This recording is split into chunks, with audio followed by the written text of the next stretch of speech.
You're listening to the 808s and Joysticks podcast, now available on iTunes, Spotify, TuneIn Radio, and iHeartRadio.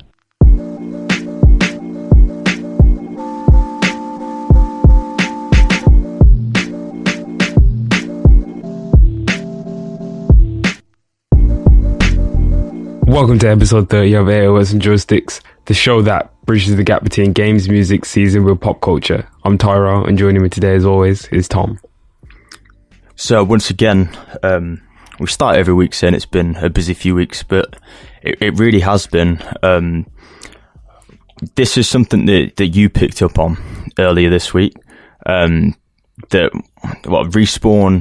and Infinity Ward co-founder Jason West has now joined Epic Games. So it's been a bit of a big week for Respawn and a bit of a weird one for the games industry in general. I'm not sure what this hire is really going to do for Epic, but I mean, working in conjunction with such good studios and helping to found them, and sort of build the backbone of a lot of strong franchises can only go forward for Epic in the future, not only for the Epic Games Store, but for first-party exclusive games that they'll make themselves. What do you think about that? Yeah, this is the reason why I picked up the story. I just thought this is just Epic Games just proving that they can be a real competitor, not just only in the streaming platforms and not so much streaming, more of a digital gaming marketplace, where they can also perform as a first-party title developer. Obviously, they've only got really Fortnite underneath their belt, but they're responsible for numerous third-party titles, so it only makes sense for them to start getting some of the actual figureheads of the industry in on their studios. They've got enough capital there to hire people. They've got Tencent as the parent company to give probably billions of investment. As you know, they are backed by the Chinese government, which isn't a problem. It can be a problem in the future, but for now, gaming's too much of a big market in China for them to even bother trying to do something illegal. Mm-hmm. So I don't see the problem with that though, because I feel like it's been dragged out of context a little bit too much. The fact that I feel like they've had people investment from the Chinese government, because I feel like people Tencent just like to the parent company. Oh. See what I mean? I just feel like people just like to kind of play that up because it's just, the Chinese government, Tencent as a company, but I'm just thinking, but where is the actual, what is the actual problem that's going on? What is their issue with Tencent having investments into Epic Games? I don't see the issues that, all of these game corporations that have investments from all these different kind of billionaires and all these different businessmen who are probably just as unsavory as, a government force invested into a company, but you don't see everyone else prying into their background. What's the problem?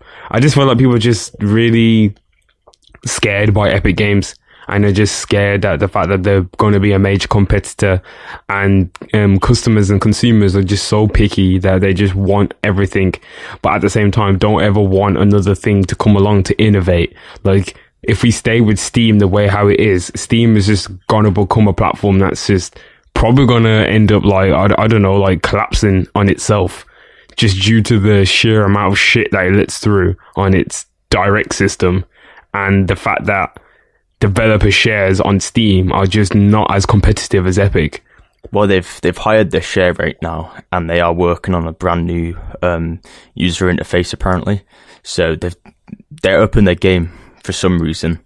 It obviously, I mean, even if Epic don't come to the forefront and stay there, the good thing is that it's still sort of motivated motivated Steam and Valve, who were sort of sat there resting on their laurels a little bit, to actually go out there and do something different, because it was becoming stale. You can see the problem we've got here though, Tom. Look at that this is why I just think that, consumers, especially of the gaming industry, are so fickle, because they're willing to stand on their hill about, we're gamers and we want everything to be so they're stealing data and they're doing this. and they're doing that. Valve cares about the consumer. Valve cares about the gamers. They want all the games to be played. But I'm just like, yeah, but Valve's just being just as shady. Like, you meaning it took one small launcher, because that's what Epic Games is at the moment. It's a small launcher compared to Valve. Yeah, it's a big studio and big publisher and a games engine first, but it's a small launcher compared to Steam. It took them taking very exclusive games over to their platform in order for Steam to up their shares and revamp their user interface that's been the same for, I don't know, like 10 years now. Like, I just think it's just, why are we not looking towards Valve? Like, why didn't you do this in the first place? Why is it now taking for Epic Games to do it? Because we needed this kind of change. If without this, Steam would have never changed. Okay, tell me when Valve had any plans to change Steam in what drastic way? They never did they? No, I agree. Not recently. Do you know what I'm saying? Like, they've never had a plan to change anything, because people keep carrying on about, oh, we love Steam so much, we like it the way it is. I'm like, yeah, but Steam looks so outdated compared to everything. It looks terrible. The interesting thing about this, I think, though, is that, yeah, Epic have had Fortnite as a massive success, but you also think of the other games they've worked on before. Unreal Tournament, which hasn't really got a lot of love recently, but was still a good game. Battleborn, as much as it flopped at launch because it came out at the same time as Overwatch, you know, they still saw that gap in the market, or that trend in the market, and went towards it. Wait. What are you talking about? Epic wasn't doing Battleborn. Did not work on Battleborn? Nah, Epic was it Paragon? It's Paragon, yeah, it's Paragon. Battleborn was, yeah. Oh, what they called Gearbox, which is doing Borderlands, which everyone's a little bit worried about at the moment as well, apparently. But yeah, they made Paragon, shut it down. Yeah, I don't even know if we talk about this, but Borderlands 3, another Epic's game exclusive. I think we knew that maybe last time, but yeah, I just thought that was another interesting. No. See, they've got Borderlands. Like, what are you going to do? That's the biggest game of probably this year. You got to not play Borderlands now? Well, it's exclusive for a year, and then everyone's saying that they're not going to buy it because they'll wait for a year anyway until the deluxe edition comes out, and they'll get it on Steam. Which, of course, I understand. Yeah. I understand that makes sense, but all right, everyone's going to really wait a year to play one of the biggest games of the year. All right, I don't believe anyone.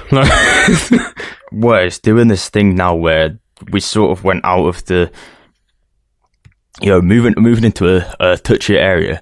We moved out of sort of piracy and everything like that pretty well in the digital age, because everything's just so accessible. And now, because of this, I feel like what I'm seeing is people are sort of moving towards that, especially with like the streaming services and like a lot of streaming services popping up for TV as well. A lot of people want all their content in one place, and unfortunately, it will never be like that. You know, you could see that it was going to happen like this at some point, but the trouble is, you can't have. This is the problem, and we'll get into it a little bit more later on. I just want to cover it now. The problem is, people say they don't want all their content owned by one conglomerate, right? But if you don't want all your content owned by one conglomerate, then you can't expect to access it everywhere in one place. You either have one or the other. You can't have both. It doesn't work like that. You see, this is what I was just saying. I was just like, everyone always has like had this massive problem with Epic, but look what they've done. They've made Valve announce they're going to do drastic changes to their system virtually overnight in what is Valve's timeline. Because come on, let's be real with Valve. They don't do things very fast. They don't do things very like, oh, we're going to fix this. It takes probably a year or like a process or like it's a timeline that they've got set in place. There's most games, they don't even make games anymore. Like, there's 3 games that I've been like teased for about the last 8 years. Left 4 Dead 3, bloody Portal 3 and Half-Life 3. They don't ever make third games. Like, Valve as a company is what I would call an embodiment of the PC master race.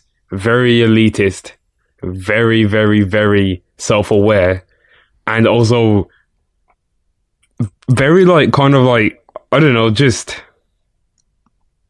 not aware as well. At the same time, they're not aware of what's going on in the wider audience. They're not aware of the fact that, you know, other people don't necessarily need a friend system to use a launcher, or they don't need a lot of all these other features that are already ingrained in Steam in order to enjoy games, because you have Origin, you have GOG, you have Bethesda's launcher, you have Uplay, you have all these things that people also have, because, you know, without these kind of launches, you won't be able to play other exclusive games.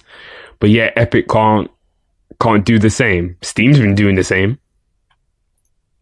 So there's games you can't get on Steam that you can't get on Epic. You can get on Steam though. So what's the problem? I'm just starting to just see that people just start to pick and choose just because they're being choosy. They're just being picky. Well, I think the positive thing that you can take from it is that Epic's roots lie primarily in PC gaming. Unreal Tournament, from its roots, is primarily a PC game, and primarily like a LAN PC game a lot of the time. Like it is what people used to play a lot of the time. Well, Unreal Tournament, without knowing, if Unreal never existed, there would be no Gears of War or anything like that.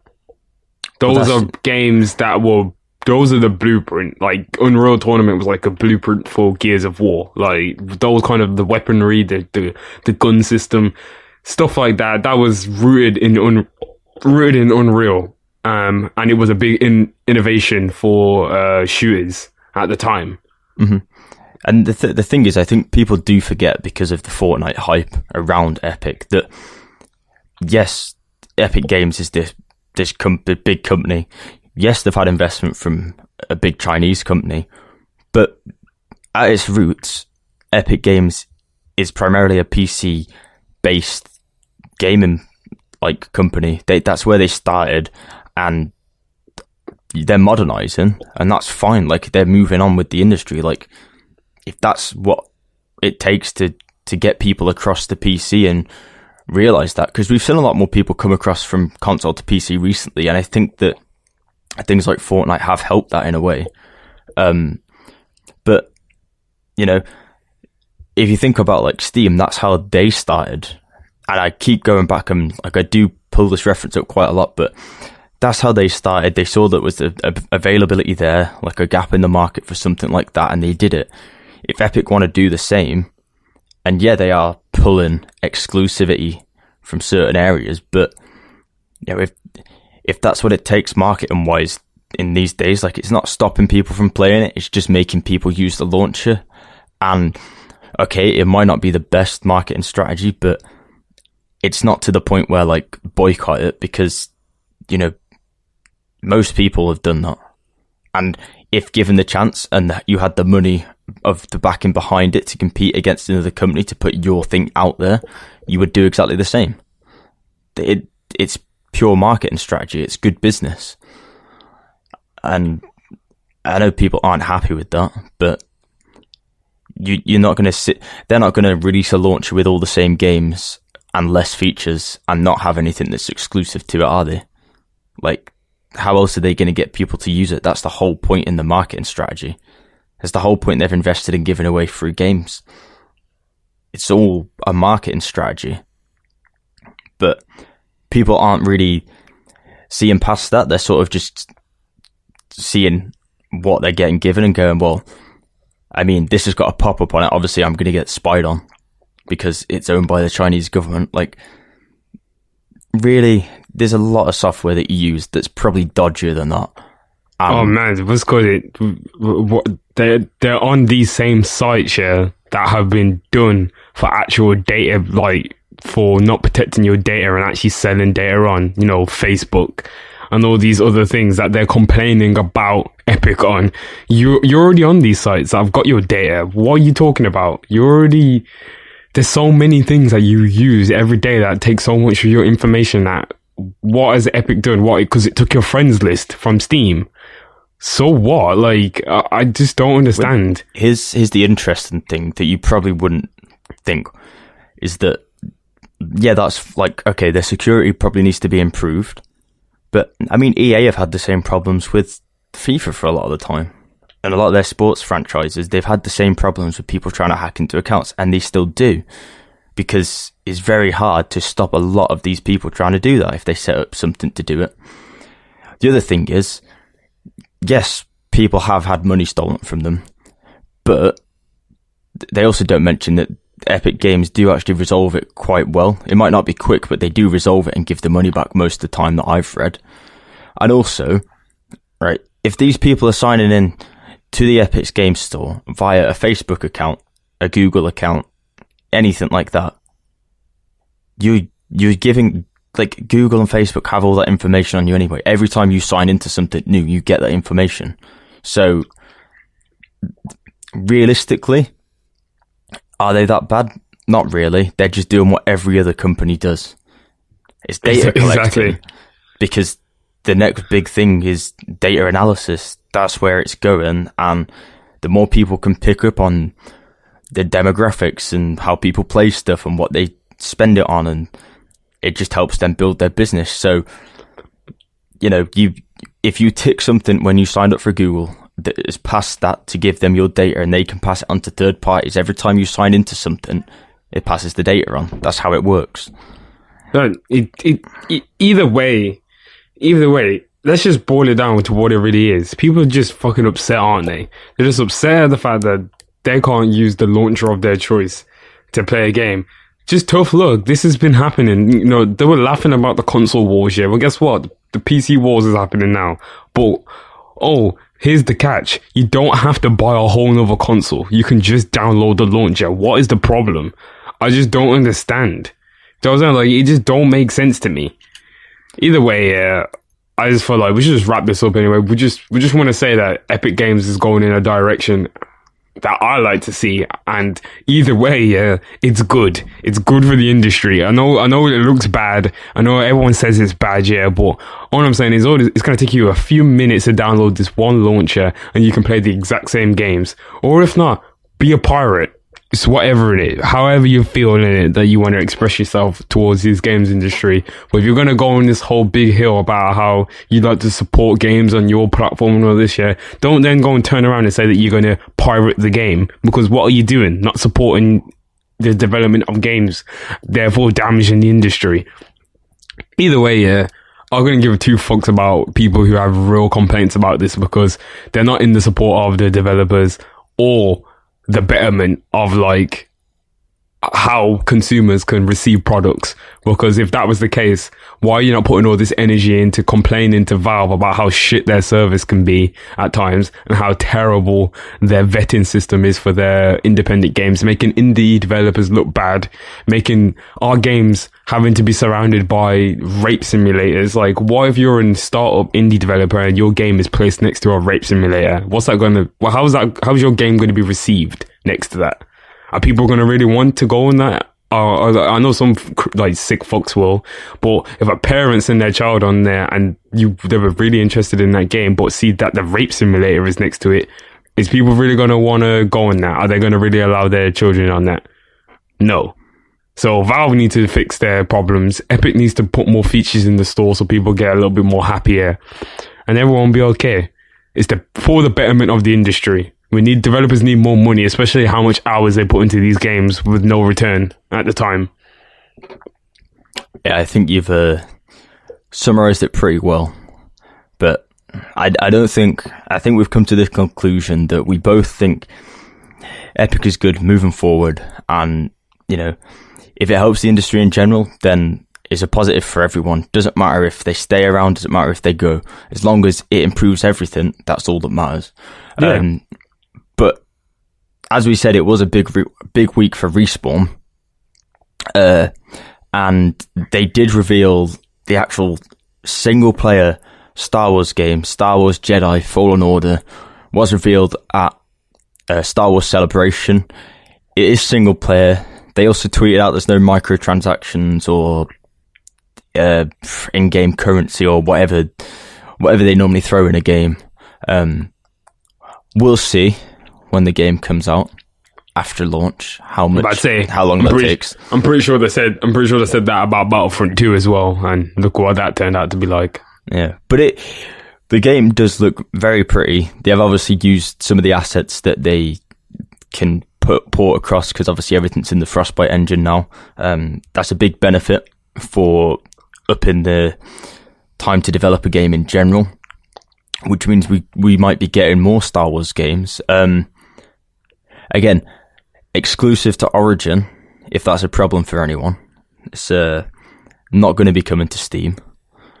But See, it won't be a problem for people though. Like, people will not have a problem with this. They won't. There was a problem. People got over that. Then they'll get over the Epic theme. But yeah, it is a single player game, single player story, no multiplayer, no microtransactions. The trailer's very pretty, looks very good. It looks like it's got a good story. It looks like a game BioWare would have made 10 years ago, and now Respawn are making that. Respawn obviously not known for single player games that much, although they did do a lot of work on single player campaign modes for Titanfall and some of the Call of Duty games when they were working with Infinity Ward.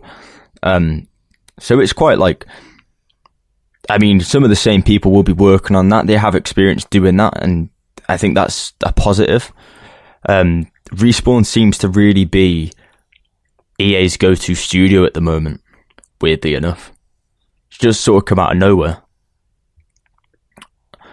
I saw the other day, actually, that, I don't know if you saw, but when they released Apex Legends, they actually rushed it through marketing, so marketing couldn't get a hold of it and try and put anything extra onto it. So when it was released on the same day, it was skipped through marketing, released on the same day as like a surprise, and then how people actually like found that game was how the developers wanted it, rather than it being given to a marketing department and they put in their spin on it first.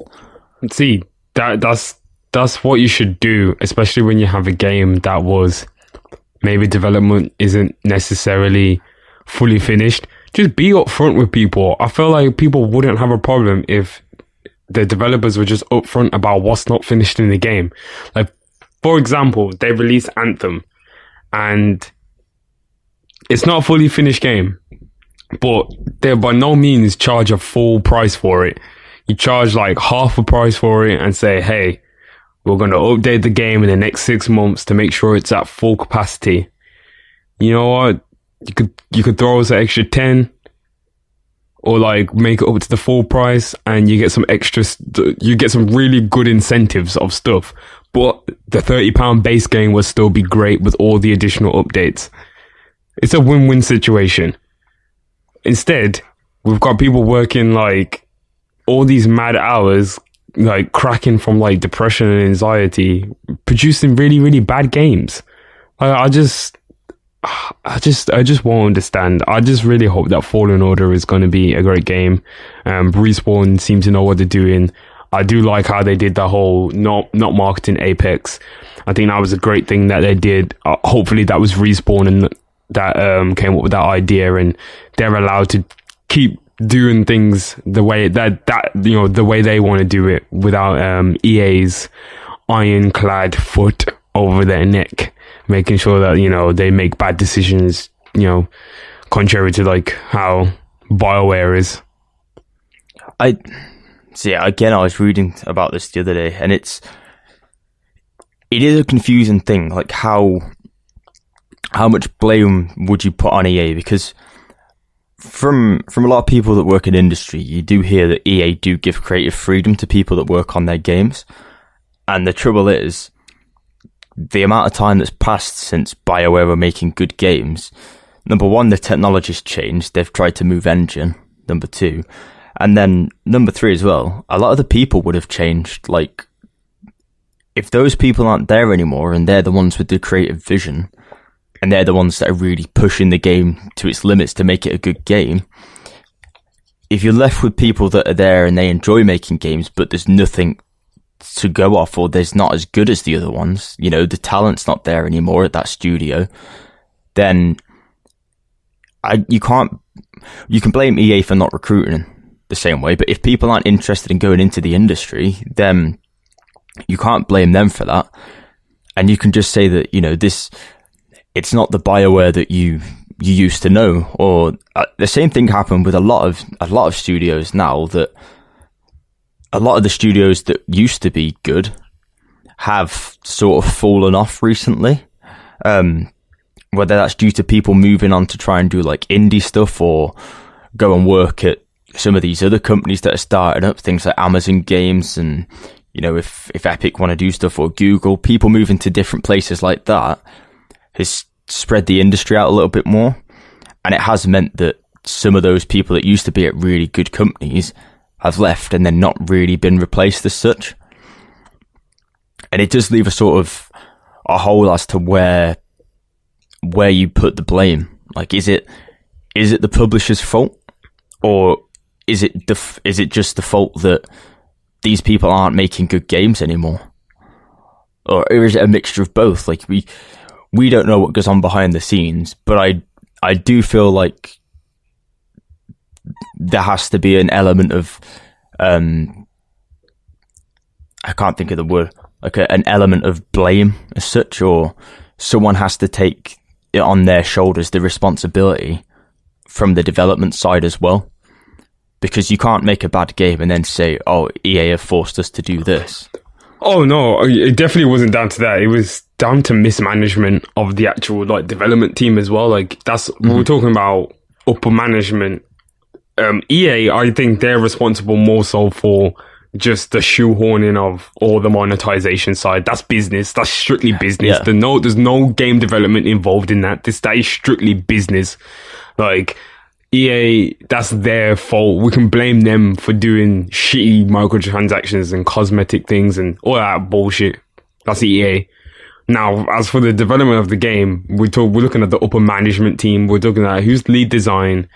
And we know there was a bunch of, might as well get into it now, about BioWare and Anthem and this whole investigative piece that came out from, I have to say his name because he did really well, Jason Schreier from Kotaku did a mad, really long, extensive piece called How BioWare's Anthem Went Wrong. And it's a really in-depth piece that's been covered by many of the prominent game industry, or would I say maybe pundits, I could call them.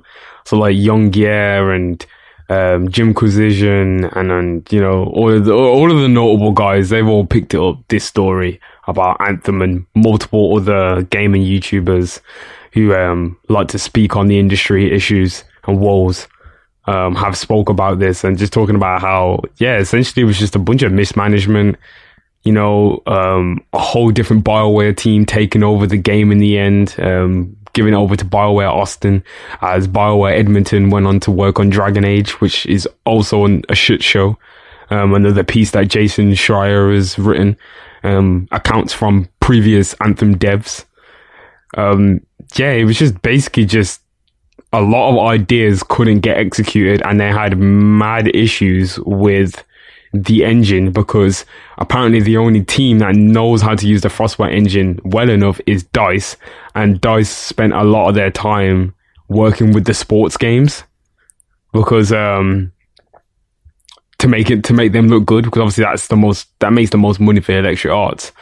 So yeah, essentially DICE is the only team that can really work on that, and because DICE's Frostbite team was mostly over with Dragon Age, they didn't really have a lot of time to work with Anthem, so a lot of issues arise. They couldn't implement a lot of features. It really sounded like it was like Anthem was like a bunch of uni students, like, that just didn't really quite have a firm grasp on everything to do with a brand new engine.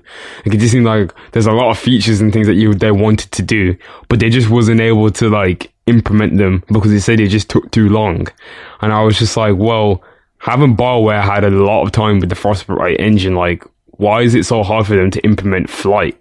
Like, wasn't Flight in Mass Effect? Like, those are one of the Andromeda was made in the Frostbite engine. That's what I'm saying. Those are some of the big issues that they had, like Flight and like certain weapons and things like that. And I was just like, really? But these seem like not simple features, but these seem like things that they've already successfully done in previous games that use Frostbite. But surely they could have just figured out a way how to do it again. But who am I to know? Because I don't know Frostbite. I don't know how it works. And we don't know because it's a purely industry engine. So we probably will never get to know how Frostbite really works. The big question is, for me, is the fact that they come out and said, I can't remember who it was, but someone come out from the Anthem team and said that they wanted to make this game from the start. This was their idea.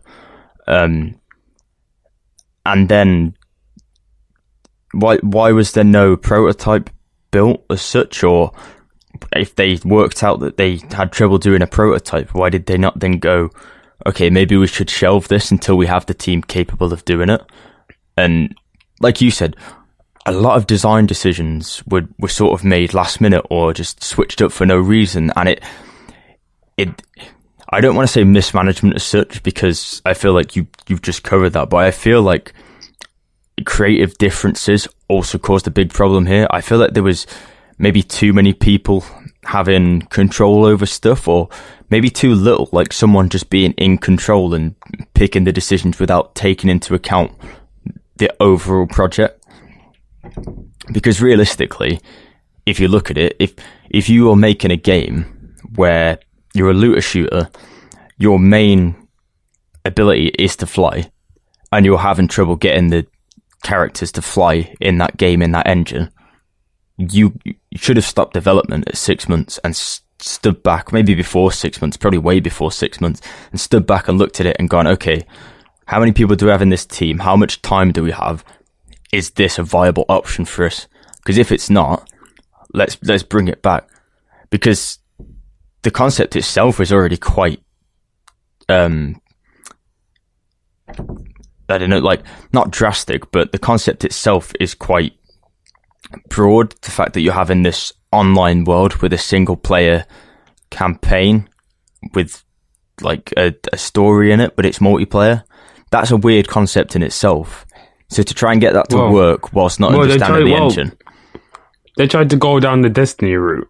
That's literally what Destiny is. It's exactly the same type of game, except for in Anthem's production and within BioWare, they weren't allowed to bring up Destiny. That was not allowed to be brought up as a game. None of the devs or anything was allowed to play Destiny. They weren't allowed to discuss Destiny. And how could you essentially try and go after a market that Destiny does so well in, but not be able to discuss Destiny at length, or even be able to play extensively for a few weeks to just understand what Destiny does right? It was missing so many key things that they could have took from Destiny and done so much better, but they just missed those opportunities, but just because of the stubbornness of lead positions within the team that just didn't want to look towards Destiny because they just thought they were BioWare and they were bigger and better than Destiny. Mm-hmm. It's incompetence. I think that, like, bring this all the way back to art in general, and even development of like new inventions. A famous quote by Picasso is, he always said, "Good artists copy and great artists steal." Now, he's not necessarily saying go out and steal someone's work, but what he is saying is that, you know, you can look at something and try it and see what I did so well, but then improve on it. Like, take what's already been done, don't reinvent the wheel, and just improve on it. Like, don't start from scratch and try and do something better without knowing what the other people have done. Like, Steve Jobs used it a lot of the time when he was talking about innovation during his career, and it's a quote that you can see, you know, if someone has done something, then you just improve on it. It's pointless, like you just said then, it's pointless making a looter shooter by not taking into account any of the other market. Yeah, that really struck me as so odd, because learning game development, that our first thing is to consider your market already. Like, consider who does well and what they do well, and consider what they do bad and how you can improve that. And for BioWare, such a staple in the industry, not to look towards Destiny, which is arguably probably one of the biggest like multiplayer games right now, like, to not look towards them to see what they do right and wrong is just, it's just incompetence. And it just goes to show that's why Anthem is the way it is. That's why it plays the way it does. That's why it's performing the way it is. That's why it's not talked about. That's why everyone really didn't like it. It just goes to show. And Bethesda does the same. I don't think Bethesda looks at they don't look at competition. These old institutions in games industry have gotten too big for their boots. It's like they don't need to look at the new games coming out because they're so big and they're so mighty and everyone will buy it and everyone will eat the shit up. But no, it doesn't work that way anymore. Like, you have to look towards the new kids. You have to look towards what other people are doing well and how new IPs can flourish in the market, rather than bringing forth a new IP that's just half done, in a sense. Yeah, and I just want to sort of end this section, round it off here with going back to that quote. The fact that good artists copy and great artists steal is perfectly sort of comes back to the trend we see right now in gaming of Fortnite. But PUBG started that. Fortnite copied it or stole the idea as such, but then improved on it so much that people, when you say Battle Royale, straight away think of Fortnite. They didn't take the idea and completely carbon copy it, but they took the concept and made it their own. And now when people think of Battle Royale, the first thing they think of is that. Now, if you're taking the concept of a looter shooter, you want to do the same thing there. You want to take it, make it better, and when people say looter shooter, you want them just to go, oh, okay, looter shooter, Anthem straight away. Definitely not worked. Destiny have done that. I think Destiny will hold that sort of area now. Borderlands, I'd say, is a looter shooter, but in a different concept. So, at the end of the day, they tried something, it didn't work, and I mean, but unfortunately, it could cost the studio. But I mean, it's the trouble with creative things. People don't have the same you have freedom, but you don't have the same leeway that you'd have in making a mistake somewhere else, especially in games. If your creativity doesn't fit together properly and you don't work well as a team and you put something out that isn't complete, especially with a volatile market where stuff's expensive anyway, people aren't going to like it. And, you know, if it doesn't make money, which a lot of games struggle to break even these days, if that's the case, then unfortunately it does mean that people are going to be let go from that studio. And, you know, good people get paid good money. If the good people getting paid good money go, it only sort of goes into a downward spiral. So, but we need to also just take a step back here, and we just need to just look at the scope of some of these games and just think about how we could scale it back but still produce such a great game. Some of these games are so ambitious, they put so much features into them and promise so much, and they just fall at the last hurdle or the last couple hurdles. So it just baffles me that some of these games are like poorly produced when there's so much, as you say, so much production, and they find it hard to break even and things like that. Where there's like a game like what's it called, Hellblade: Senua's Sacrifice. Now that's a game that was made for like a very, very low budget, looks like a high budget AAA title, yet it was produced for, some would say, like an indie to a double A was standard of a game, and was priced at a modest £30. Now there you can see that, you know, a game like that did very well in the market. It also sold a lot. It's on all platforms now. It started out on the PlayStation, and now it's coming to everything. I think, is it coming to Switch as well? I don't know if it's coming to Switch. I think it's coming to PC. I'm not sure. I think just PC. But yeah, it is coming to all platforms now. And yeah, that was a game that was made by Ninja Theory, which isn't in any way a small studio, but it isn't a big studio either. And they made a lot of money on that game. And they said that it was a lot less stressful. The game wasn't ambitious. There wasn't mad hours being put into it. It was just made for a set time. It was a short game, but still was pretty long at like around 8 to 10 hours. It was a single player experience. And it was great. I played the entire thing. It was an amazing game. I advise anyone to go out there. You could probably get it for way cheaper than £30 now. And it just goes to show what you can do with given a smaller budget and a nice timeline to actually work on a game with freedom and taking risks and trying new things within, using your strengths within your team as well.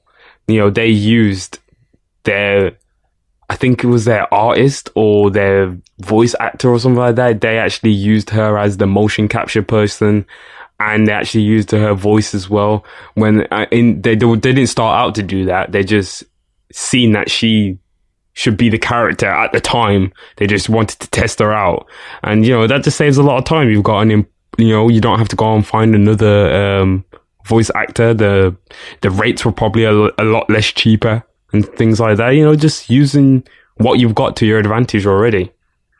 Yeah, I do agree with what you've sort of said there. If you think about games that have come out in the last decade, a lot of games with less scope, smaller games, have been the games that have been quality compared to larger games, which are very ambitious, but have really lacked like that cutting edge or innovation, and there's just not really that quality there that we used to see. And I know that people want those big games, but I think because of the time tech's moving on, it takes a lot longer to make those, and there's no problem with releasing a short quality game. Like people will still play those. They won't not play them, but if you put the time in to polish it, it doesn't have to be the longest campaign in the world with all the brand new features. If it's got a good story or it's got good gameplay mechanics and it's a solid game and it's polished and, there's not that many updates that are needed to it and there's no issues at launch or very minimal issues, then it's regarded as a good game in general. But it's very rare we see that these days. Yeah, exactly. It is quite rare, and it's just sad. But we won't keep getting bogged down on that because we have been on the gaming section for pretty long. So I'm just going to run down a couple more things that we thought was notable this week. Otherwise, we're just going to get backed up like we always do. The Final Fantasy 15 director is working on the first ever Paralympic game, and it's on a role-playing game. Hajime Tabata is working with the International Paralympic Committee, to create this game, and it's going to be on most devices and smartphones as well. So that's going to be exciting to see. I guess, like a different type of game to be coming out around the Olympics and also for the Paralympics, which is not really been celebrated as much as, the Olympics. And it should be, because it's just as great as an event. And it's even more impressive to see how, all these people of different athletes, para-athletes are represented and how they can overcome these kind of things within sports. So, yeah, I think it's really great that they're expressed through a game as well, and a role-playing game as well, which is pretty cool. Yeah, I'd personally just like... we mentioned the other week about the Olympic Games coming back. I wouldn't mind just a mode in that for... just like the Paralympics. I don't know why you can't include it in the main game. Yeah. I have no idea if they actually are going to put the Paralympics in there. I think that would be a really, really good addition as well to the game. I don't know if maybe they're just kind of like a little bit wary of putting things like that into a game, because you know how people can be. But as I said, they're making a whole role-playing game, and from looking at the concept art, it looks really cool. So I can't really see why we can't put that in the actual Olympics. It deserves to just be on the same platform as well as the as the Olympics. So yeah, I think it's a really, really good step forward for gaming as well. Like more representation in gaming. I just thought it was just a nice little tidbit. It's a nice positive story that is for the industry. Yeah. There's one thing that I can see that I think you want to talk about, but we might not have time. But just sort of, I want to gloss over it now. The fact that Kojima is going to be talking about Death Stranding at the Tribeca Film Festival this month. But why? I think you put this down. Is it more of an experience in a game at this point, or what are your opinions? I'm interested. It's just because he just keeps he's not saying much there. Well, you can't just keep walking around to these different places and talking about things and talking about your relationship with Norman Reedus. No one wants to hear that. Like, it's just really, really just it's starting to grate on me now, especially after the whole state of play thing and nothing was ever announced and nothing was ever said. I was so pissed off. I just thought to myself, like, why would you do this to me? So then after that, I just thought, I don't really know how I can really feel about this entire endeavor. I don't know how I feel about Death Stranding at this moment. I'm still excited, but I just want Kojima to just give us some more concrete evidence. That's all I say on it, really. I just don't want him to be turning this into more of a spectacle, and then it gets too overhyped, and then the game comes out and he just really isn't that great. I just don't want that to happen. It's risky considering it's his first game. Exactly. But I mean, we'll see when we get more news. But we will move on to the films and TV section, and we'll talk about risky and first sort of foray into certain areas. We actually got news on Disney this week, Disney Plus. Yeah, we've got some actual concrete, a lot of news actually. I'm actually quite excited for this. The service does seem pretty sick. I won't lie. And the price is actually pretty decent too. It's an aggressive pricing system is what it's being described at. A very aggressive pricing system. And it is. It's half of Netflix's monthly cost for a month of Disney. Which is, considering Netflix is now putting their prices up, I don't know what's going to happen here. It is splitting it off into different sections. However, I must say, for $5.99 a month in the UK or $7 a month in the US, you get a lot of good content, good quality content, on a good quality service by the looks of it, on every device. They are bringing it to gaming platforms, Switch, PS4, Xbox, any smart compatible device apparently as well. And, you have access to Disney, Pixar, Marvel, Star Wars, National Geographic, whole back catalogue of all that stuff. Plus new releases when they come available from the studios as well. And original content that they're making. So, I mean, they've put a lot of money behind this. There's a lot of streaming services now. We had, was it Apple last week that we were talking about? Yeah, we had Apple. So there's now Amazon, Apple, Disney, Netflix. Disney obviously own Hulu as well. There's, that's 6. So how far it's going to go, I don't know. But it is split it off a little bit. Not entirely sure how I feel about it. I am fine with it. Like, I do understand that these companies want to keep their stuff private. If Disney are going to bring Hulu to the UK, though, I want them to have a package with Disney Plus. I don't want to be paying for 2 separate things of stuff they own. Yeah, that will piss me off. Well, just a little quote here from the Polygon article. It says that the service will exclude R-rated movies, which will be relegated to Hulu. Now, I don't know whether they're not being explicit on whether that's going to be, whether that's going to be bundled in with Disney Plus or Hulu's going to be separate. Because if so, I'll probably rather just get Hulu if like Hulu's going to have a good amount of shows in there.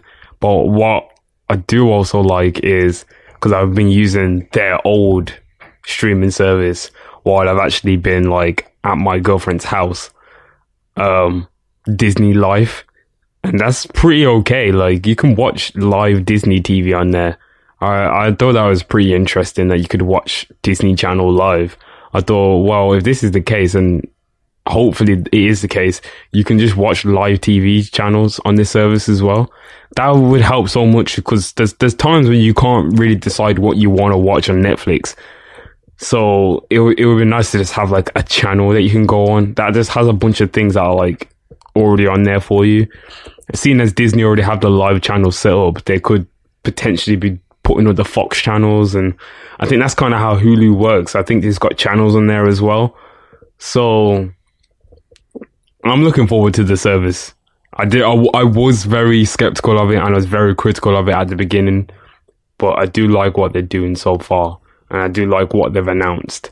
But the whole, buying a lot of memberships and everything, it is getting a little bit too much now. Like I have Apple Music, Netflix, and Amazon Prime, and probably a whole bunch of other like PlayStation Plus, all sorts of things. Like it does kind of get a lot. Like it's your own set of bills on top of bills already, but like it's like personal bills. So like it can be a bit, excessive. However, you can pay for an annual one, which is like, well, I guess it would be roughly £50, which would probably be better in the long run. But if we just sort of overall, I'm not sure how cables always worked in the US, but here in the UK, if you had like all those packaged together, I mean, you didn't even have on demand, and it used to be roughly £40-50 a month. So if you sort of work it out, you sort of are getting more value for money by being able to pick and choose what you want. And you also don't have to stick to one company. You have separate subscriptions with other companies, but you can use them across all your devices a lot of the time. You don't have to have a specific box to watch anything with, or if you want to watch it in a different room or on a different device, you don't have to have a specific, like two of those boxes, one in the other room. It's just one thing now. You can take it anywhere. You can watch it on your phone. It is more fitting to the modern consumer, and I think that's where people benefit from it. But I mean, if we're going to see very aggressive pricing against each other, then I guess it's only a good thing, because Netflix might now say, okay, we can't lower our price, we can't up our prices because these people are coming onto the market now, Apple and Disney, and they're going to charge less. Like, especially considering Disney have took over Hulu, one of their main competitors in the US. If that's the case, they can't be doing that. They have to sort of stay on the same level. So I'm interested to see where it goes. I'm happy with family-friendly content for $5.99 a month. The amount of times that you want to watch something like that is quite, I wouldn't say rare, like it's here and there, but the big push for me is the fact that you get like National Geographic and a lot of the original stuff as well now. Because if we go down just what they've announced for the original stuff. Let's just go through the announcements, because if you're a Marvel fan, you're definitely going to want to have this service, because apparently it's going to really affect like post Endgame Marvel Cinematic Universe.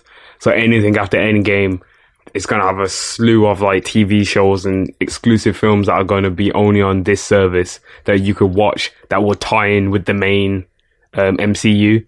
So that kind of already starts to put out the feelers there that, all the Marvel fans are going to need to get this service. So same with Star Wars fans. But the Star Wars fans, they're all really already on the like. Disney have had much more of a control over there with Star Wars and what they've been doing with that. But Marvel, not so much.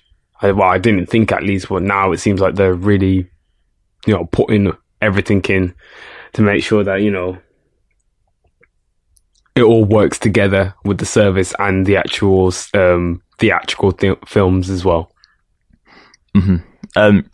So, sort of talking off, we have live action spin-off series, as you've just mentioned, for Marvel. So we have a limited series about Falcon and the Winter Soldier, which looks interesting. There's the Loki series, a limited series about Loki, which is coming at some point. There's also WandaVision, which is Scarlet Witch and Vision, a series about them. And then, as you said, there's going to be more stuff coming later on. And there's, an animated series coming called What If, which is a series that tells alternate stories from the MCU, just like the Marvel Comics series of the same name, which is something a bit different, but obviously... Those are really cool stories, by the way. It's like what if Spider-Man was like Iron Man and stuff like that. It is really cool. Which I'd really like to see animated, and that for me is quite a big push on its own to get a service like this, because it ties in well with the well-known film franchise. It's animated. Yeah, okay, it's kid-friendly, but like you've also got to include the fact that the entire Simpsons back catalogue is going to be on here from day one. The entire, I think Disney, there's 5,000 episodes of Disney Channel shows, 100 Disney Channel original movies. There's also 40 live action movies rolling out within the first year. All the Pixar movies, all the Disney movies from the collection that they normally have like locked in the vault, I would say. The first two Star Wars trilogies and Rogue One and The Force Awakens and The Last Jedi and Solo are all coming. Yeah, and you've also got the new Clone Wars coming. New season. The Cassian Andor spin-off coming. You have The Mandalorian, which is a brand new first live-action Star Wars TV series ever, based on a bounty hunter, which Star Wars fans are begging for because people have wanted Boba Fett for a long time. Well, remember, Boba Fett got cancelled, didn't it? Yeah, but this is a bounty hunter, and it's directed by Jon Favreau, so it's not going to be low budget, and it's not going to be badly directed. It's basically just going to be a big movie. Wait, Tom, you're forgetting the biggest announcement out of all of them. What, Noel? No, series based on High School Musical. My bad, yeah. High School Musical, the musical, the series. That's the full name, by the way. What? Yes, it's the full name. High School Musical, the musical. The series. The series. Yeah. Oh, okay, we're getting into some bullshit with that. We know for a fact that's going to be some bullshit. It's basically, from what I've read, it's basically a musical of the original High School Musical in a documentary form. So it's talking to the people that are currently in the cast that are doing the musical from the original. Very confusing. This sounds really meta. What's going on? I don't know. But it might end up being okay for some people. Personally, I don't think I'll like it that much. But we'll have to wait and see. I didn't mind the first High School Musical movies. I very much enjoyed them when they came out, when I was around that age on Disney Channel. I remember being in America when High School Musical 2 dropped on Disney Channel, actually. And that was a bit crazy, because a lot of people watched that film. But there's a lot of stuff coming. Like, a real lot of stuff coming. Also forgot to mention The Lady and the Tramp, a live-action remake, which is coming exclusively to Disney Plus as like a original. So it's one of the only films they're not releasing in the cinema by the looks of it. But you remember when you used to have all those straight to video, direct to DVD Disney films that come out, like The Lion King 2 or Aladdin 2, stuff like that? Yeah. I wouldn't mind if they just chuck that stuff on this. Like, no, well, essentially that's probably what they're going to do now, because those live action Disney films don't do as well as other like Disney films. They've never done as well. Like Dumbo didn't do well. Things like that, like just I don't think they translate well. Even though Aladdin looks good, I think Aladdin looks probably one of the best. I think Aladdin and The Lion King will translate. Oh yeah, shit! The Lion King. I don't even talk about that. The Lion King trailer came out and it looks amazing. We'll get into The Lion King in just a minute, because we can talk about that. But yeah, there's a lot that's coming out, and then to add to that, the other thing that's coming is an all new original Phineas and Ferb movie. That's still going? No, I think they're rebooting it for an original movie. All right, man. Moving on, we have Rise of the Skywalker trailer has come out. I don't even know why they're even bringing that back. What's even the point? But to end out Disney Plus though, because we are running out of time as per usual. Kind of mention the two things at the end, just quickly, very very quickly. Two National Geographic series that are coming as well. The World According to Jeff Goldblum, where he travels across the world, and I think that's going to be great. And then The Magic of Animal Kingdom, where they literally, it's like a documentary series in the zoo where they go around Animal Kingdom and show how they care for the animals there, which I think would be really cool to see. So, you get a lot of content for $5.99. You can't complain about it, really. And I think everyone loves Disney films.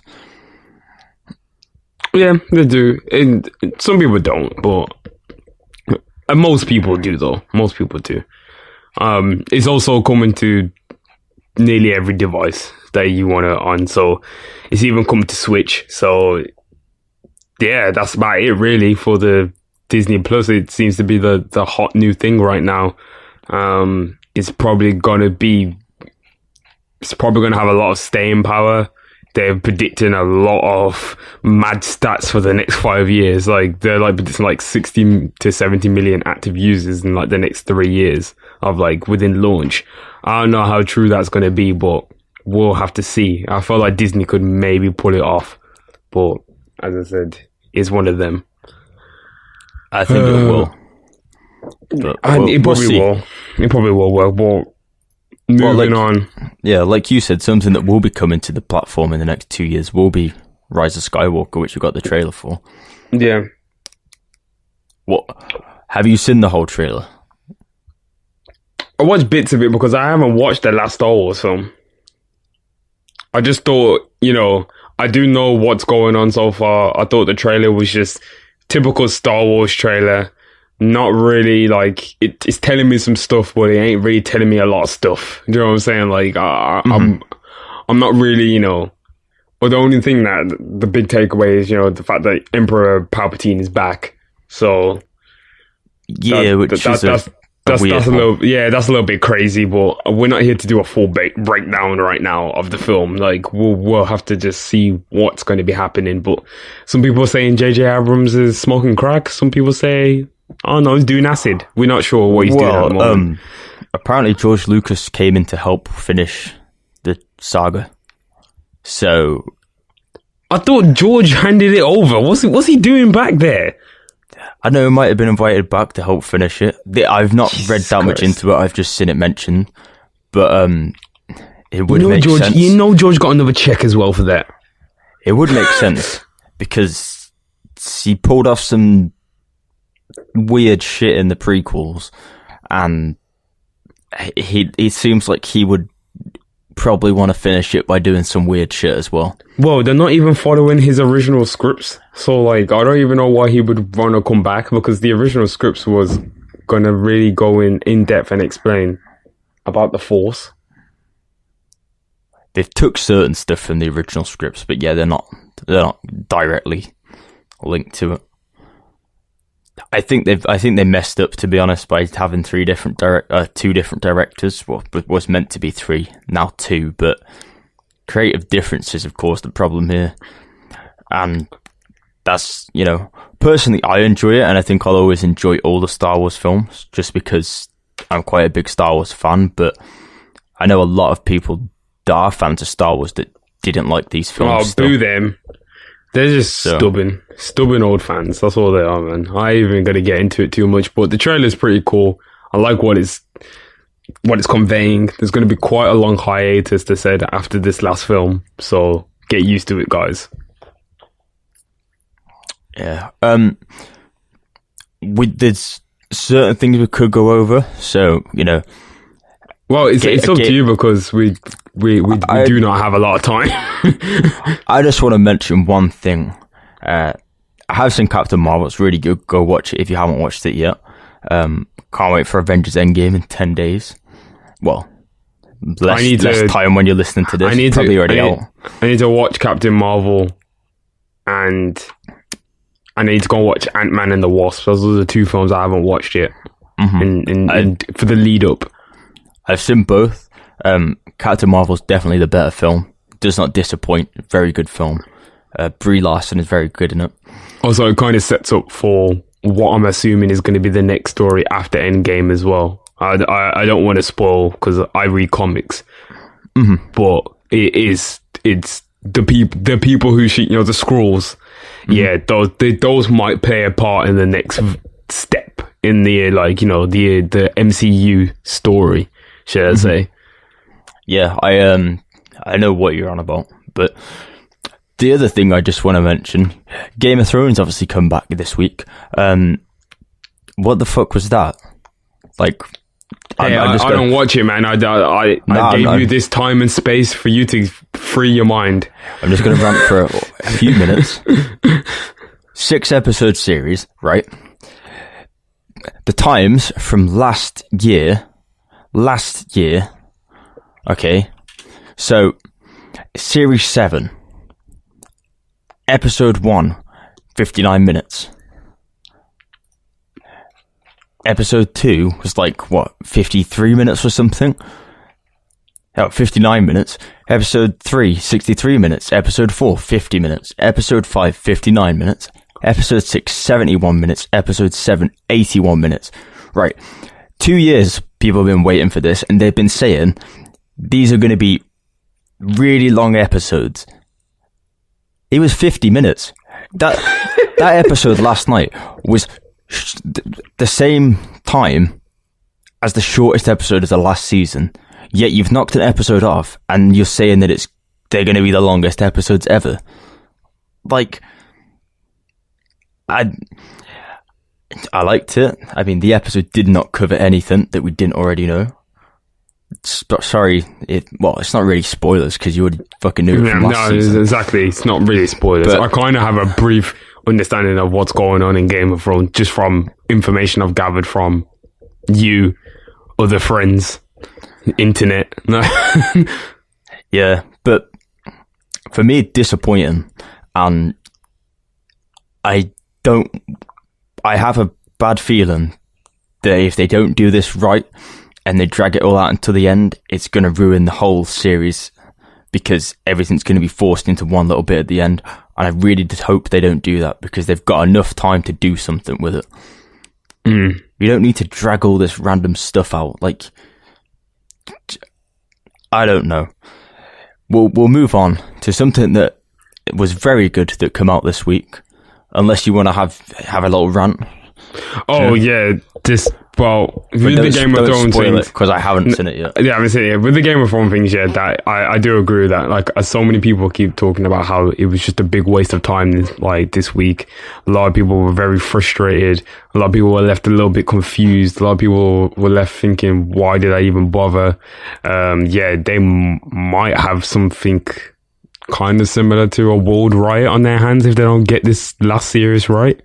So I don't know. I don't watch the series, so gladly I am free of this kind of anger, should I say. But I'm not free from this anger because, you know, my TV series is, say, getting fucked up as well. One Punch Man Series 2, we waited 4 years for the sequel. 4 long years for them to change studios, and the art style is very different now. Ugh. It's terrible, Tom. It's really terrible. It's really bad. Okay, it's not really bad yet, but they're using 3D now, like in the animation. Oh god, it's just, you need to watch episode 1. You're not going to be happy. I was literally going to watch episode 1 very recently and decided against it. Like the humor and everything. Didn't have the time. The humor and everything is really good, yeah, but the animation style on it and the drawing style and everything is not the same. Just because they have changed over studios, therefore changed over directors, and that just brings up a whole slew of different issues where you've got people using 3D now on the robotics, like within the series, all 3D done. It just looks ugly. There's no like really emphasized simplified drawings. There's no really powerful over exaggerated, you know, explosions or anything like that. It's pretty much very tame.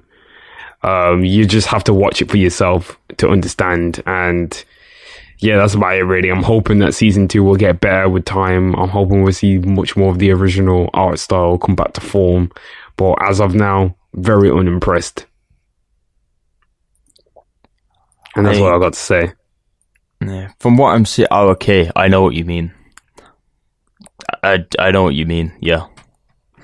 I just had a look at the trailer quickly again, and I think I know what you mean by the certain art style for certain aspects of it.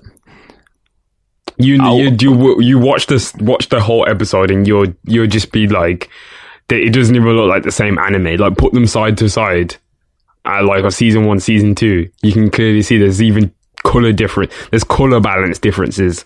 Everything is just different, like from the 2 animes. Like even Saitama is a different color, like he's a different shade of like pink. Like it's just weird. I don't really know why they've done this. They made it look much more like a modern anime, if you know what I mean. Mm-hmm. So I don't know. Moving on to something we both like. Yes, because this was a nice surprise that come out that we weren't expecting. And wow, I mean, I've already watched it twice now, so it's very good. Guava Island, you would have missed out now if you wanted to watch it for free on Amazon Prime. However, if you still have Amazon Prime, you can go and watch it now. It's Childish Gambino's new film with Rihanna, and it's 55 minutes long, but it's a very good, say like short, well-rounded experience with a bit of rhythm to it as well. Like I wouldn't say emotional as such, but it uses a lot of good music without giving any spoilers away. But it's a very well-rounded project, and I really like it. I've watched it twice already, and it only came out on Saturday. It's now Monday, so I was once today. And I also have recordings of the soundtrack on my phone that I'm listening to all the time as well. Which, yeah, I'm praying that some sort of EP or something comes from this. They were saying it's like supposed to be the Guava Island like soundtrack or something, but everyone was saying that this isn't even his album. This is just something that he made. Yeah, this is the prelude. Yeah, because some people are trying to say that like there's a sequel to the film. Some people are saying that like the film's going to carry on, like his album that's going to be released is going to be like the continuation of Guava Island. Oh, there is a sequel to the film. It came out a year ago. What do you mean? The This Is America video. Oh, that's true. Well, it's a speculation, but I mean, if you listen now and you do want to go and watch this and you haven't watched it, we're probably going to discuss some spoilers during this bit, so it's up to you what you want to do at this point. But spoiler alert, and now we're free. Yeah, there's a lot of speculation regarding the This Is America video, but I just want to bring that back. Go into the film here, like the transition between talking about America and changing the context of that song in general in the film, but then the transition into the song using the machinery, like that blew my mind. That did. Well, I just thought it was just crazy how all of the reworks and everything worked within the film, and how This Is America was given such a different context within the actual film, and how he did Summertime. It feels like Summer was a song about, like, when you really listen to the lyrics, it was about the struggles of being in work, where, like, outside of that context, it was more about a celebration of, you know, everyone within the hip hop community and, you know, the R&B community, and basically more towards like the American black community coming together, and like, it's summertime, everyone's out, everyone's chilling, there's no beef. Like, why can't we all just like unite, get along? Like, we could all coexist in one space together and make great music. And how we had all the references to all the different rappers, and, you know, and he had like sad scenes of like Azalea Banks sitting by herself because she's like an outcast of the industry and stuff like that. Like, I thought it was really good the way how like Nicki Minaj is there with her castle, and Travis Scott like knocks it over because he got #1 that week. It was really, really cool, like, to see representation like that. And then when you're in the film, it's people listening to it while they're working, and they want to essentially, you know, experience summertime on their island, but they're never allowed because they always have to work that 9 to 5. So it was really, really cool how he related the music and how different situations can allow you to listen to the music in different ways, which is just amazing. Only he could do something like that. He's super talented, beyond talented. I do want to say, like, as well, Summertime Magic, I didn't really click with that song when it came out last year that much. Now, like, I can't stop listening to it, and I'm going back to the original version and listening to that as well. And it's just, it is amazing how it's sort of brought up old music. And from what I've seen online as well, a lot of people are suggesting the fact that he just wants people to listen to, you know, it's not about quantity, it's about quality, and you don't need new songs all the time. You can go back and listen to something, but in a completely different perspective, which I do sometimes with songs in general. But I think this movie, in this songs, film, yeah, like, I watched it for a second time, and it was completely different the second time I watched it, because I knew certain things, but like, when I seen it from a different point of view again, like, it changed the film a lot as well. Like, you don't pick up on the connotations of the red and the blue usage within the film the first time you watch it, because you're just watching the film. Yeah. If you go back and watch it a second time, you'll see how much stuff, which we know like about, red, yeah. Yeah, we know about Gambino videos anyway, and, you know, stuff that he does like this, but everything behind it, you know, there was obvious things put in place behind this, and the fact that this was made last year. The Summertime, the Summer Pack EP cover was red and blue. There's a lot of links to certain stuff, but it's just amazing how it's been secret for so long and come out, and it had such an impact on older music that nobody ever really thought much of at the time when it was coming out. Like, they all thought it was very political, but it sort of is, but it isn't. Yeah. Like, it depends what context you take it in. Well, in the film, it is like a politically charged film, but it's in more of the sense of like having people to try and like take back what's theirs, in a sense of like, take that time for yourself. Like, you know, like, you work in this job, like not essentially fuck that job, but like kind of like know your worth, like know, you know, that when it's time to enjoy the fruits of your labor and when it's time to work, like don't allow someone at the top to be taking credit for everything that you do. Like you should, you know, you deserve to enjoy yourself once in a while, like especially when he performed Saturday. Like that was an amazing performance and a great like rendition of the song where it just like made people, it was like a song that like the world needed to hear, like because everyone is so finally like, got it. Yeah, everyone's so bogged down on like trying to like work and, you know, never enjoying themselves. Like, you know, you work so much in your life that you only get to like experience and enjoy things for a very small fraction of your life, wherein as in part you work so hard to get to those small moments. Yeah, it just was like an embodiment of like, I don't know, like freedom, I guess, like for a person. Yeah, the whole the whole film is based around freedom, is what I've found. Like the last time he performed that was on Saturday Night Live. We've not heard it since, unless it's been at a live show, and we finally got to hear it like in, I'd say, CD quality version, you could say, or in a better quality version. And like you said, a very sort of moving song, but you hear him say in the song several times, like, "Don't let him do it to me," which is simplifying. Like, they're big spoilers, but if you watch the film, you know that he's for the greater good, what he does, and that song is the embodiment of that. He's doing it to make sure that everyone has a good time, and the festival is a celebration of life.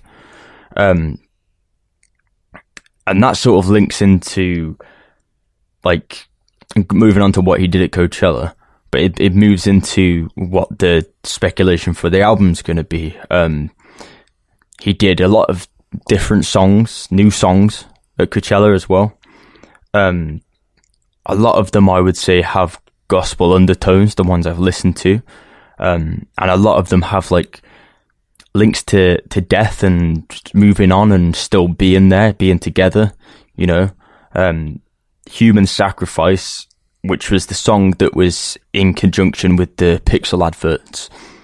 You know, I can't remember how it goes. I can't remember it either, but I do understand what song you're on about. Yeah. So basically, "We Shine Brighter in the Dark" is the chorus. And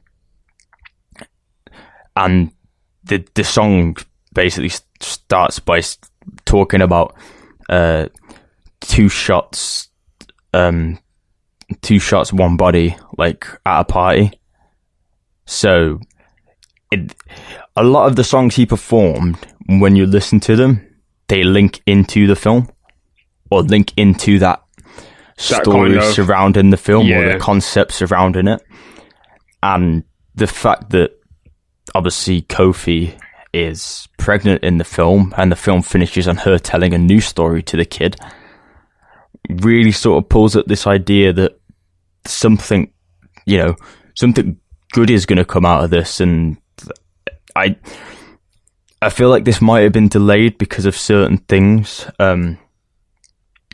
You sent me something during the week which was on about him performing, and broke down obviously regarding the death of his late father and Mick Miller and Nipsey Hussle recently, and rest in peace to all of them. But I think they might have been delayed a little bit because of that, and I feel like this content may be leaning more towards that. Maybe because of that, maybe not because of that. I don't really want to speculate over stuff like that too much, but there definitely seems to be a big connotation with religion and church, freedom, a lot of sort of gospel-y stuff, I'd say, like in the background, or just sort of like giving people more hope as such. Like that seems to be what I'm getting from a lot of the music that he's put out, that's new, and especially from this film as well. And I like the fact that he's just changing context of old songs. We did see that before with Kauai, with the 3005 Picnic version. So there's been it's been done before, and I've got to say, Rihanna's performance wasn't breathtaking. It was okay, but the film in general, whilst not being one of the greatest films of all time, it really sort of was a good experience for me to watch it, and was one of those films that after I watched it, I wanted to go watch it again. And I think that's always a good sign. It's not too long, you can watch it again. You pick up different stuff every time. And for me, the versions of the songs in the film are possibly better than the originals. I don't know what your opinion on that is. Well, I just really enjoyed the entire project. I agree with you. I didn't think Rihanna's like portrayal was breathtaking or anything like that, but I did think it was really good. Got to think Rihanna's not an actress first. She's a very amazing entertainer. Like overall, like she does so many things amazingly. Like she still was a lot better than a lot of actresses who've been doing it for many years. Like she seemed very natural. She seemed like she played a character that was much like her own personality. She looks great. So, you know, what else? So it was also really like, I think she was probably the perfect fit. I couldn't really see anybody else playing her character. She played what she needed to play. So, I don't know. I do hope that this means more for Gambino to come. I hope that this isn't the last project underneath the Gambino name. I'm also hoping that more is to come, because apparently that's what the cinematographer captioned, that there's more to come from this film. So I'm hoping that I'm hoping that, you know, the This Is America video isn't what everyone's calling the sequel. I'm thinking something else is definitely becoming, I feel like, more in the form of an album to kind of like ties things up together. Hopefully this still is all to do with the boy and everything. Like if this is all to go full circle with, because the internet and camp and everything, that would just be the biggest, most amazing trilogy ender ever. Like he's finally finishing off what Tyler the Creator never did with like the Goblin and Bastard and Wolf trilogy, with, you know, with Cherry Bomb coming in and ruining everything. Right? So I think you might be disappointed because it seems unlikely, but yeah, I know. I really do think it seems unlikely, but you know, you could be. You never know with this guy. No, he's very much a surprise. I was just about to say, you probably shouldn't rule anything out because no one saw a movie coming like this week. Yeah, that's true. No one saw 4 new songs being. No one saw the fact that a lot of the stuff that was in this movie was in the Pharos concerts. Like, it's been planned for a long time, and I think we're getting the end of it now. And that only means good quality content, I assume. Like, there's no reason why there can't be good quality content coming from this. He's obviously put a lot of planning into it, and I definitely think that we will get an album. Rumours are 28th of June, but that's the only credible rumour from that is there's 28 trees on a map, and the only Friday that's the 28th, the next one is in June. That's where the rumours have come from for that. So it's not that credible, considering that you can literally make a rumour out of anything by doing whatever you want to do. That's basically what's happened there. But who knows? We'll get a surprise album at some point, I reckon. Hopefully in the summer. But yeah. Hopefully we do. Hopefully we do get something. But anyway, to move on to music, we might not even be able to really have some full in-depth scopes of conversation. What we're doing for the music section, Tom? Shall I'll run down for new releases. Shall we break down Coachella, or should we leave that till next show? Because we're gonna have it's gonna be another weekend, really, isn't there? Yeah, I've also not seen all the Coachella performances yet. So okay, cool. Let's just leave that then. We won't do the Coachella breakdown. Also feel like people are speculating that something else might be coming next weekend from Gambino. Unlikely, but like we've just said, you never know with this man. Who knows what's coming next weekend? Another tidbit about him: he was airdropping people pictures of his new exclusive Adidas shoes, and if you accepted it, you got a pair of shoes. That was sick. Mm-hmm. I saw that. It was a very good marketing scheme, and also cool as well. Quick other tidbit about that: those shoes are actually in the Feel Like Summer video last summer, and no one knew. Jesus. So there's so much references everywhere. He is the reference king. He just always drops little hints about projects the entire time when we're trying to figure out the secret track for because the internet script, and the entire time it was just lemon grab. It was just a simple piece of code. He was just he amazes me sometimes. But anyway, we're gonna move on to the music section. Sorry, I did want to give a shout out to the royalty team as well. The creative team behind them that put all that film together as well. They deserve as much credit as you did for doing that. So shout out to royalty. Yeah, for sure, definitely. Gambino, his brother and fam, and Steve, all of those. Swank, Steve and Swank. I think they're the same person. Yeah. Hiro Murai, he's the director on the project. He did pretty well. I think it was all really good. So we're gonna go to new releases for music. This is we're on our last section now. So we've got Ventura by Anderson .Paak, very solid, different project from Anderson .Paak, very different to Oxnard. Much more in his old style of music, much more R&B and soul, neo soul, rather than the much more rap orientated Oxnard album.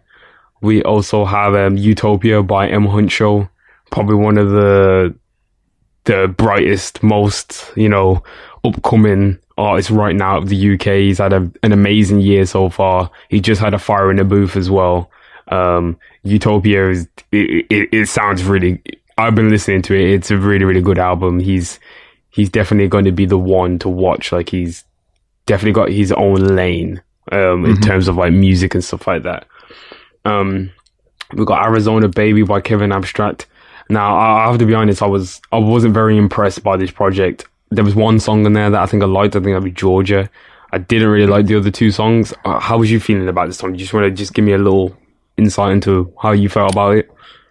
My opinion was going to be literally exactly the same as yours. There's one song that I like, which is Georgia, and the others I've not really caught onto them yet. Don't you think it just hasn't just stuck? Don't you think it just seems a little bit meh? It just seems a bit this ain't really what we're expecting now. When you just think about even Iridescence, we didn't really mesh well with compared to Saturation. You know what I'm saying? I really liked Iridescence the more I listened to it. I did like Iridescence in the end, but it did take me quite a while. Whereas Saturation 3 is regarded as one of my favorite Saturations. That just had classic songs on there like Bleach and stuff like that. I'm not hearing timeless music like that from them. So I feel like there's more to come. I feel like it's just maybe a test, but I felt like that too, but it's wasting a lot of time. You know what I'm saying? I feel like we need to make sure we're coming out the gate. Good projects. We need to keep the momentum. Your fan base are used to having a lot of music when we have not got a single album this year. What's going on?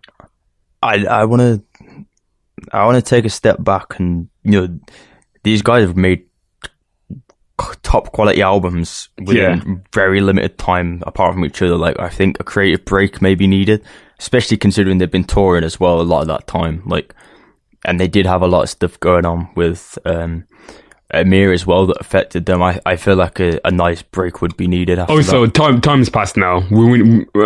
I want to hear from Amir. I want to hear his music. I'm trying to hear what Amir's got to say here, because I'm hearing that he's in Los Angeles right now writing down Heat. So this is what KTT's saying. So I want to know what Amir's got to say right now. Well, I'm also interested. Everyone is interested in what no one wants to say it yet, but everyone is interested in what Amir's got to say. And his first project is going to be fire as well when it comes out, addressing everything that's happened. It's going to be hard. I can't wait for that.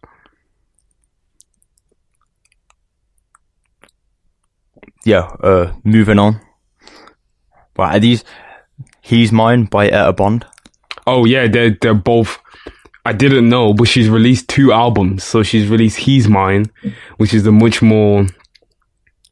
I feel like that's the more, trap one. Like, the much more, there's one that's more slower, and there's one that's a bit more fast-paced. I feel like the upbeat one would be He's Mine, and the downbeat one would be He's Not Mine. He's Not Mine. I think He's Not Mine. I think it's the reverse. I think He's Not Mine is the more upbeat one. Kind of like girl anthems. Not really girl anthems, but kind of a bit more well, he ain't mine, kind of like that kind of vibe. I'm not quite sure. I haven't listened to both of them in depth, but I just thought it was interesting that she dropped a double album. I didn't really know she was dropping a double album, but they both sound pretty good though, from first initial listens. Mm-hmm. There's been some songs on the playlist recently from Etta Bond. So there's been a lot of music recently that's come out. It's hard to get through it all, but that's the one thing I haven't checked out recently, so I will check that out. Yeah. Bandana single by Freddie Gibbs and Madlib, featuring Assassin. Now, this is major for us because we killed Pinata in college. That project was so influential. It was amazing. We used to listen to that all the time. You exactly as you know, Tom. You used to listen to Pinata quite a lot as well. Yeah, it was an amazing project. Madlib is insanely talented producer, probably one of the best producers of our generation. Well, not our generation, but currently still alive right now. Free Spirit by Khalid.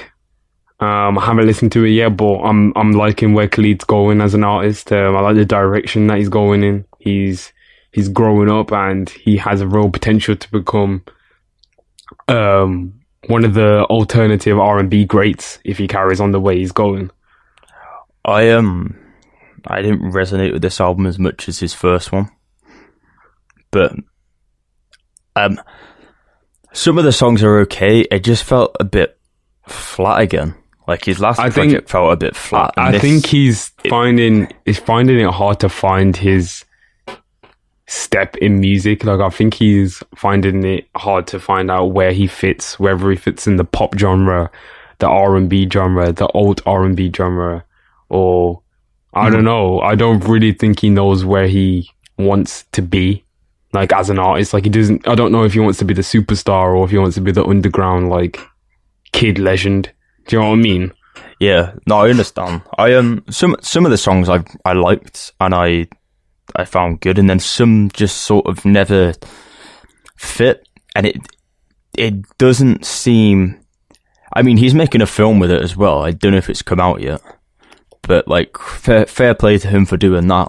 Props to the creativity to do stuff like that, and he is trying to get a message across to be a free spirit and sort of enjoy yourself in life, and I'm happy with that. I think he's doing good there, but it just doesn't seem to have the same emotion behind it that his first album did.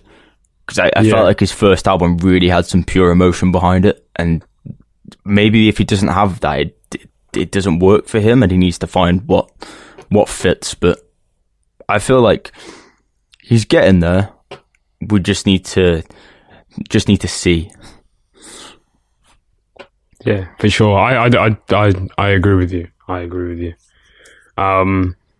As I said, he's got potential. He's still young. He still has time to. Oh, he's only 20. Exactly. He's got lots of time to craft his sound. As I said, he's on good trajectory at the moment with his fan base, and you know how accessible he is and how known he is amongst like households and things like that. So he has real staying power. Moving on to someone who is worldwide, but is only just breaking into the more Western markets now. Map of Soul Persona by BTS, the K-pop supergroup that is literally taken America by storm and essentially everywhere by storm. I haven't listened to the project yet, just know that it's out, and people are saying that if you didn't like them now, you would definitely like them after this album. So I'm gonna try and check them out. I do like a little bit of K-pop here and there. I feel like they've got some really throwback R&B vibes to them, like R&B boy band vibes that I like. So yeah, I will be checking out that project. Good guy, Omar Apollo. You put me onto him, Tom. His new project Friends is out. I know it's going to be really good. I haven't had a chance to listen to it yet, but I just know, judging from his last project, which I think is called Stereo, was really good. It's different. It's reaching a little bit more to the alternative side. Oh, okay. What we saw last time, I'd say, is more alternative. I don't know. There's like R&B in some section. This was like more alternative, leaning towards rock or pop in a way. But okay. It works, and it is nice. A lot of the songs you would have heard probably through singles. But again, like it's a second attempt at a small project, solid project again, and like you said that he's definitely someone for the future. I think there's a big like future for this guy if he can get it right, and I feel like he's experimenting and he is getting it right. I feel like it won't be long until he drops something like a full project that is out there and sort of does well. For sure. And then we've got one last album is A Real Good Kid by Mike Posner. I didn't put this on the list, but Tom did. I ain't listening to this. I'm gonna keep it. No, it's so the story behind this is Bugatti Biebs, Justin Bieber, good friends with Mike Posner, I think, anyway, but he posted this on his story, saying to listen to it. And he posted it about a week or two ago. I've not had the chance to. I just sat down earlier today and listened to it. It's about 40 minutes long, and he says at the start, he speaks to you, sort of tells you that he wants you to experience it all in one sitting. And I've got to say, like, it's not really the type of music I'd listen to that much, but as an experience, as a project in itself, to sit and listen to it is very touching and very good. Like, it's well put together, it's very touching, it tells the message it needs to tell, and you can sort of see his creative path in making this project, and it's quite a nice personal, emotional experience to sit and have someone do that, like, from their point of view as a musician. So I just thought it was worth like a shout out, a quick mention, because, you know, I'm not a big fan of Mike Posner in general. His music, I've never really liked it that much, but that's not saying he's not good at what he does. But this, I felt like it deserved a shout out, because he did something different, and it worked, and it was very touching and personal, and I feel like it's good of him to put something like that out there. Yeah, well, I respect that. I had no idea. I still probably won't listen to it, but I'm glad that he put a lot of effort into this. Mike Posner, I just know him to just be like, you know, ever since he did that, I took a pill and I beef a song. That was it for me. I was out. So, yeah, it's nothing like that. It's drastically different. Okay, but either way though, good for Mike Posner. Good for Mike Posner. Those are the new releases, really. I felt like we shouldn't even really like gloss over it like that, but just want to just quickly just talk about how Nipsey Hussle's funeral was well, the week past when we was recording, and it was an amazing service. Speeches and tributes from many friends and family, and it was just really touching to see it all happen. And it was just really sad. It just made me more sad, if anything, because it just comes to see like how much of an impact he had, and how it's everlasting, and how so many people have been inspired to help their communities out and help this community out and come together as one, over the death of, essentially just one Crip. Like from as I said, he was a Crip from Los Angeles, and he had such a wide impact, and they still tried to pin him down as just a Crip, but he was much more than that, though. He was definitely way more than what they were saying he was, which is sad, because, that's the kind of thing that sticks after everything, as we've seen from, we're not going to focus on the negative reports that have been done over the past few days, but, we've seen from certain, media outlets trying to slander his name in his death, which is just really, really fucked up, in my opinion. And I know you don't share those sentiments either. So, it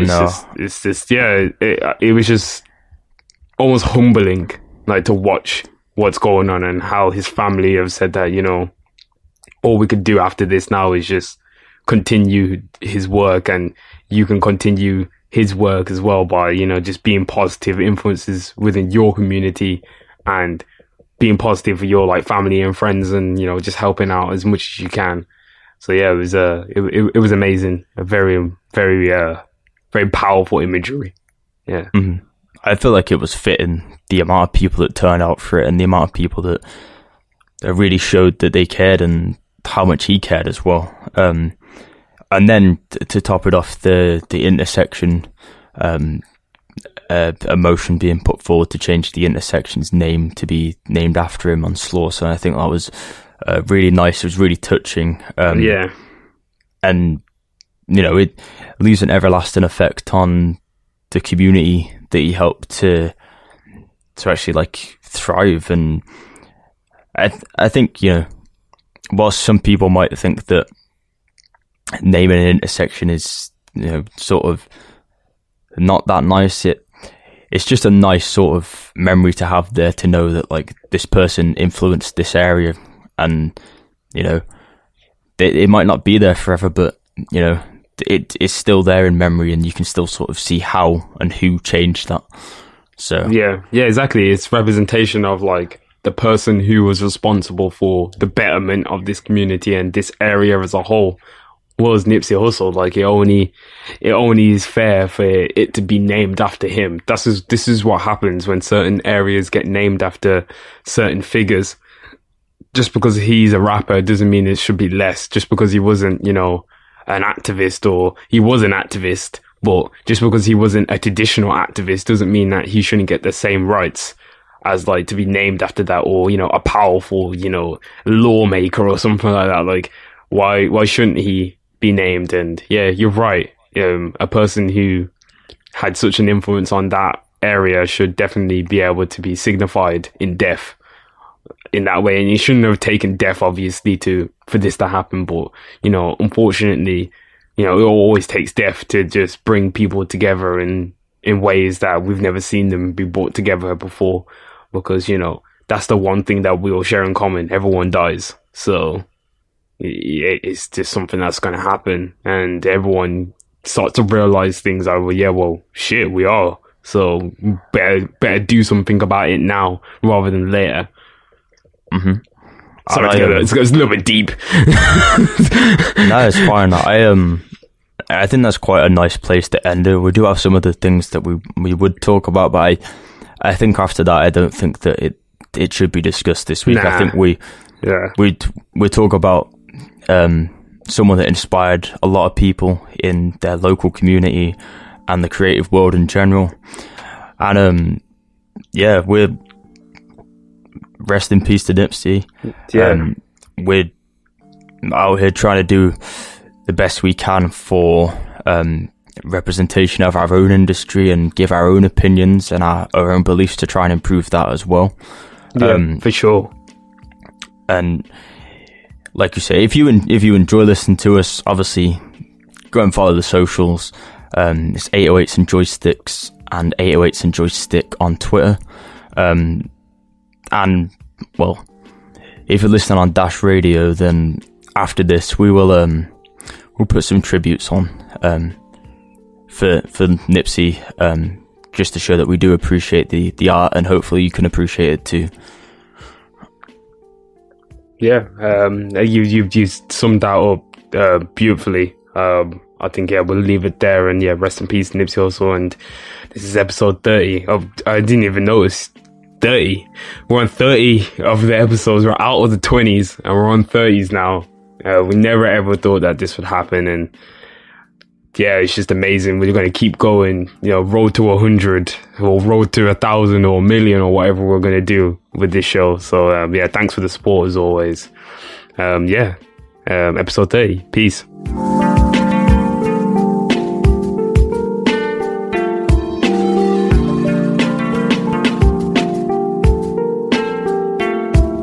If you liked any of the music in today's show, then please check the credits in the description to see what songs we used.